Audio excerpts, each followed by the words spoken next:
Di episode sebelumnya, para bangsa Asura sedang mengadakan perjalanan ke timur guna mencari tempat yang cocok untuk mendirikan kerajaan. Di tengah-tengah perjalanan, para Asura dikejutkan dengan serangan mendadak dari pasukan surga. Dan perang pun telah dimulai antara surga dengan Asura. Bahkan pasukan dari surga mempunyai ide untuk menyerang lebih dulu. Diperlihatkan Luhu yang sangat geram dengan kelakuan para dewa. Api tempurnya pun kini terbakar dan ia akan segera menghabisi para golem-golem yang sebelumnya telah memukulnya. Luhu dengan cepat melesat dan melancarkan tebasan pedang iblisnya yang membuat para golem di depannya pun putus. Golem satunya pun tak terima dan kini segera melancarkan pukulan kepada Luhu. Tapi dengan cepat Luhu dapat menghindarinya dan menebas kepala golem tersebut. Sedangkan golem yang sudah hancur, tiba-tiba saja golem itu dengan cepat menyatu dan hidup lagi. Para golem itu langsung balik menyerang Luhu. Jelas hal itu membuat Luhu jadi kaget. Ia pun mulai menyadari bahwa serangan biasa tak akan mampu mengalahkan mereka. Ia pun segera mengaktifkan mata dewa perangnya. Ia pun dengan jelas melihat bahwa ada seseorang yang mengendalikan golem tersebut. Orang tersebut berada di dalam golem itu. Tanpa pikir panjang, Luhu menebaskan pedangnya tepat di pengendali golem itu dan benar saja golem itu langsung lumpuh dan tak bisa bergerak lagi. Para Asura lain pun jadi tahu kelemahan para golem itu dan terlihat di sisi lain beberapa Asura pun juga berusaha melawan golem. Salah satu seorang pun berhasil memanjat dan akan membunuh pengendali golem itu. Tapi tangan besar golem itu segera menggeprek Asura itu. Tapi untung saja Luhu dengan cepat datang dan langsung menebas tangan golem itu. Dan Asura lain pun segera menancapkan kapaknya ke dada golem. Seketika golem itu pun tumbang. Di sisi lain, Wanggu menjelaskan bahwa para golem itu diturunkan hanyalah sebagai pembuka jalan bagi pasukan tanah surgawi yang akan datang. Sementara itu di suku Raja ke-1, beberapa golem juga menancapkan jarumnya untuk menghancurkan kota Raja ke-1. Melihat hal itu Raja 1 sangat geram, ia pun dengan cepat segera melesat dan langsung mencekik pengendali golem itu. Raja ke-1 benar-benar kesal dengan tindakan golem itu. Sebelum mati, pengendali golem itu memperingatkan Raja ke-1 bahwa Asura akan benar-benar dimusnahkan oleh pasukan surga. Tapi dengan geram Raja ke-1 balas berkata kalau hari itu tak akan pernah datang. Dan kini terlihat dari atas langit jembatan emas istana surgawi pun mulai digelar. Itu bertanda para prajurit surgawi akan datang turun ke bumi.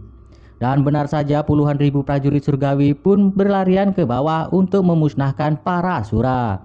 Pemandangan itu begitu megah dan mengerikan, rakyat Asura pun menjadi sedikit gentar melihatnya. Tapi berbeda dengan Luhu melihat hal itu, ia jadi semakin tertantang untuk segera menjajal kemampuannya.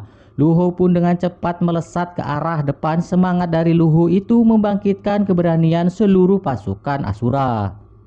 Sementara dari atas pasukan pemanah surga pun dengan serentak mulai menembakkan panah-panahnya. Panah-panah tersebut menghujam deras ke arah pasukan Asura dan membuat sebagian pasukan Asura pun tumbang. Tapi Luhu yang saat ini sudah berada di atas garis depan pun segera membantai pertahanan surga. Serangan Raja Gila begitu brutal, dengan cepat hal itu mampu membuat pertahanan pasukan surgawi menjadi kocar-kacir. Luhu menilai kalau ternyata pertahanan para pasukan surgawi ini begitu rentan. Tapi tak berselang lama para prajurit surgawi pun segera berbondong-bondong mengeroyok Luhu. Tapi hal itu hanya membuat Luhu semakin marah dan bertambah hebat. Karena jika ia semakin marah, maka api tempurnya pun semakin menyala dan berkobar. Hanya dalam hitungan detik para prajurit surgawi itu dengan mudah dikalahkan oleh Luhu. Dia berteriak agar seluruh pasukannya bergerak maju untuk berperang bersamanya. Semangat para Asura pun semakin berkobar, mereka pun segera maju dengan beringas. Perlahan-lahan mereka pun mengejar satu persatu para prajurit surga di depannya. Tapi tiba-tiba saja kini muncul sebuah pukulan tapak Buddha yang langsung menghempaskan salah satu Asura. Sedangkan dari pihak surga kini Dewa Tanta muncul di garda terdepan untuk memimpin prajurit surga. Dewa Tanta dengan cepat menghajar satu persatu Asura di depannya. Sementara di sisi lain Luhu dengan cepat menebas prajurit surga di hadapannya dengan sangat beringas. Dewa Tanta yang mengetahui hal itu bisa merasakan kalau itu bukanlah Asura biasa. Sementara Luhu pun juga cukup terkejut ketika melihat Dewa Tanta karena mata dewa perangnya tak bisa melihat apapun tentang kekuatan Dewa Tanta. Kedua sosok yang super kuat itu pun kini telah berhadapan. Seketika waktu seakan berhenti sejenak, akan tetapi segera jiwa Asura Luhu melonjak. Ia pun tak mau banyak berpikir lagi karena bagaimanapun juga lawan di depannya itu hanyalah seorang dewa, di mana saat ini di mata Luhu dewa hanyalah musuh yang harus. Luhu pun dengan cepat melompat dan melancarkan tebasan-tebasan ke arah Dewa Tanta. Sedangkan Dewa Tanta dengan lincah menghindarinya. Ia pun mengeluarkan segel Budanya dan dengan cepat Dewa Tanta balik memukul Luhu dengan tapak Buddha. Dewa Tanta berkata peperangan ini terjadi karena sebelumnya Asura telah banyak memburu para dewa yang tak bersalah. Akan tetapi memang dewa dan Asura selama ini telah mengalami peperangan yang terus-menerus bahkan di kehidupan sebelumnya. Menurut Dewa Tanta, kebencian hanya akan berujung pada kehancuran seluruh kehidupan di dunia. Dewa Tanta berkata bahwa untuk menyelesaikan masalah Asura dan dewa tidak harus berperang.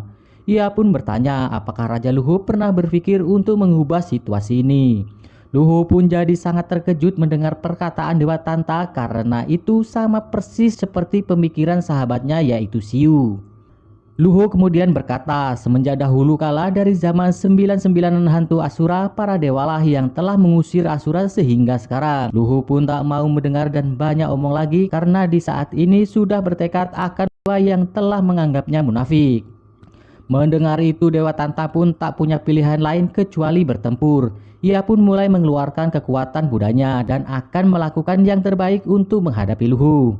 Sedangkan Luhu dengan cepat melayangkan tebasan-tebasannya, tapi dengan sigap Dewa Tanta menangkis semua tebasan itu. Bahkan Dewa Tanta masih mampu untuk balas memukul dan menekan Luhu. Dengan jurus tapak Budanya sampai-sampai Luhu pun menghantam jembatan emas dengan keras dan pedang di tangannya pun terlepas. Namun Luhu tak menyerah dan mereka pun lanjut baku hantam dengan tangan kosong. Tapi lagi-lagi Dewa Tanta mampu menekan Luhu dengan gerakannya yang lincah, bahkan pukulan Dewa Tanta mengenai Luhu dengan telak. Dan ledakan-ledakan pun terjadi dengan dahsyat di atas langit di jembatan emas. Hal itu membuat Asura yang melihat Luhu pun jadi khawatir. Sedangkan Dewa Tanta terus menekan, ia pun melancarkan tebasan segel Budanya.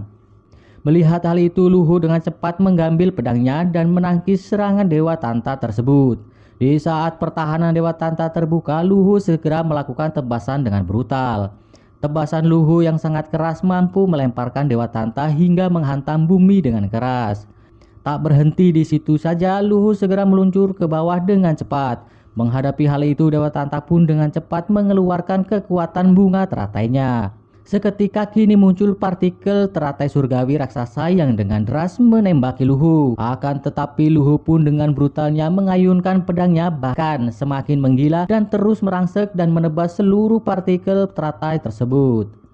Di saat Luhu mendekati Tanta dan melayangkan tebasan pedangnya, dengan cepat Tanta mengeluarkan jurus tubuh emas Budanya. Raja Gila pun cukup terkejut karena tebasannya dapat ditangkis hanya dengan tangan kosong. Tanta yang telah berubah menjadi emas pun mulai memprovokasi Luhu dengan mengatakan kalau pertarungan ini sangat membosankan dan akan segera berakhir dengan kekalahan Luhu.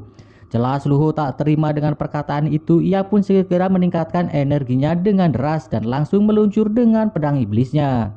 Pertempuran mereka pun bertambah sengit, tebasan-tebasan keras dilancarkan oleh Luhu, namun Tanta masih dengan mudah memblokir semua serangan itu.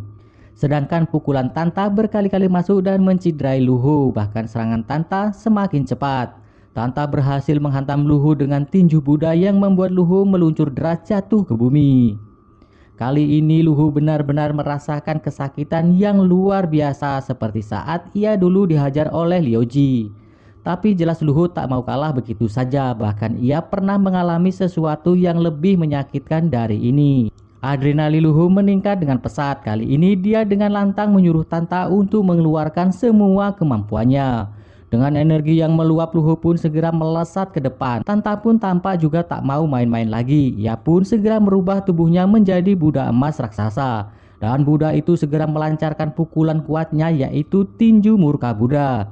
Luhu pun tak mau kalah. Ia pun juga segera melancarkan kekuatan pamungkasnya yaitu tebasan murka Asura. Seketika muncul kepala naga berwarna merah pekat yang menembak Buddha raksasa. Aura merah pun segera menyelimuti tubuh Buddha itu. Seketika langsung muncul rantai-rantai raksasa yang menjerat Buddha. Luhu pun segera melompat dan langsung menebas kepala Buddha emas raksasa dengan tekanan yang sangat kuat. Tebasan itu akhirnya membuat Buddha raksasa pun benar-benar pecah. Luhu dengan gilanya segera mengayunkan pedangnya lagi untuk menebas tubuh emas Tanta. Dan kelihatan jika Tanta kewalahan menahan tebasan Luhu.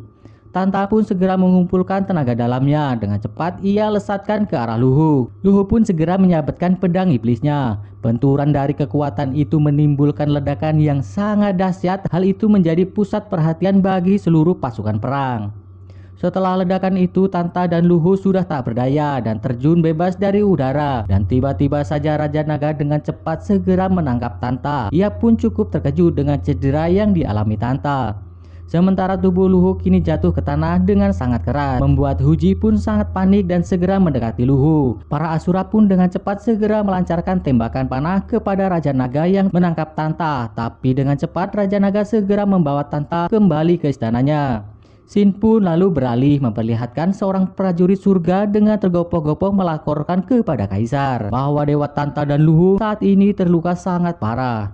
Mendengar hal itu, Kaisar merasa kalau ini adalah kesempatan emas untuk mengalahkan Luhu dan para Asura. Kaisar pun menyuruh prajurit surgawi untuk mempersiapkan kapal angkasa untuk dirinya. Karena Kaisar saat ini akan benar-benar maju untuk membunuh Luhu menggunakan tangannya sendiri. Beberapa saat kemudian diperlihatkan pasukan Asura menghajar para prajurit surga yang tersisa. Pasukan Asura tampaknya mulai memperoleh kemenangan atas serangan surga yang pertama. Walaupun Luhu saat ini terluka dengan sangat parah. Tapi tak lama kemudian mereka segera dikejutkan dengan sesuatu yang mendekati mereka yang ternyata itu adalah rombongan kapal perang surga. Yang tentu kapal itu mengangkut para dewa yang kuat. Wanggu pun mulai bergetar melihatnya. Kali ini surga benar-benar akan membunuh semua Asura. Puci pun jelas menjadi lebih panik. Ia pun segera meneriaki rajanya untuk segera bangun dan tak boleh mati. Tak boleh mati di sini karena perang belum berakhir. Pasukan Asura sangat membutuhkan kepemimpinan Luhu. Tiba-tiba saja Luhu mulai menggerakkan tubuhnya, matanya pun menyala dan seketika tubuhnya pun terbakar api. Luhu mulai berdiri dan tertawa sambil menyabet-nyabetkan pedangnya.